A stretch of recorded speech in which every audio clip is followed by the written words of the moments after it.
At the end of your back workout, all you need to do is do a weighted hang. You want to allow the back to completely open up by allowing your scapulars to completely stretch. You don't want to fight the stretch, you want to sink into the stretch. Initially, you want to get to a point where you can do around 60 seconds just with your own body weight. Then you start to add weight in and progressively overload. So you might add in just 5 kilograms. Then once you can do that for 60 seconds, you then go to 7.5 and you just keep working up. When you put a muscle in a stretch position and you start to get that muscle stronger at the stretch position, it works incredibly for one, allowing your muscle to get stronger, two, allowing you to dial into that muscle and connect with it better, and three, you'll absolutely see more development. Look, studies do indicate weighted stretching can elicit some hypertrophy, lead to some hypertrophy, but the effect is limited strictly to positions where muscle is actively resisting the stretch, and the research is, well,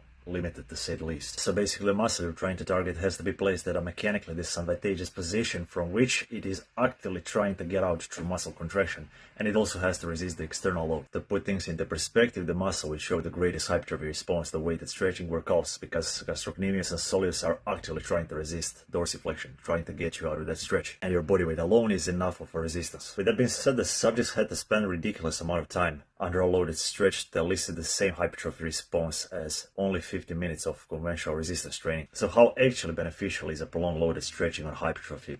I'd say it's debatable, because the little evidence we have so far indicates it's not as effective as conventional full active dynamic range of motion, and it's definitely not as efficient because you have to spend a lot more time under tension. And it seems it's largely individual muscle and position dependent. And just to make sure that's clear, you will absolutely have to add external load to force your muscle to resist it.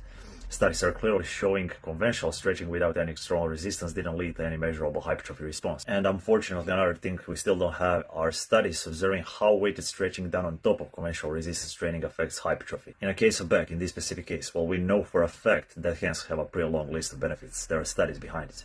But the question is, will weighted dead hangs lead to muscle growth? Unfortunately, I don't have a clear-cut answer for you, but the way I see it, if you've been doing heavy weighted pull-ups for a while, full range of motion heavy weighted pull-ups, chances are you already reap the benefits of weighted stretching, weighted dead hangs. Probably anyone who's doing heavy weighted pull-ups knows how much time we actually spend in a stretched weighted dead hang once the fatigue kicks in. It basically comes in package. But if you're one of those people who's prone to cutting the range of motion short, especially at the bottom where arms are supposed to be fully extended, or not doing pull-ups whatsoever, chances are there's some muscle growth potential left untapped, and you might actually tap into it through weighted dead hangs. I guess there's only one way to find out. Guys, we don't need studies for everything. Give it a try.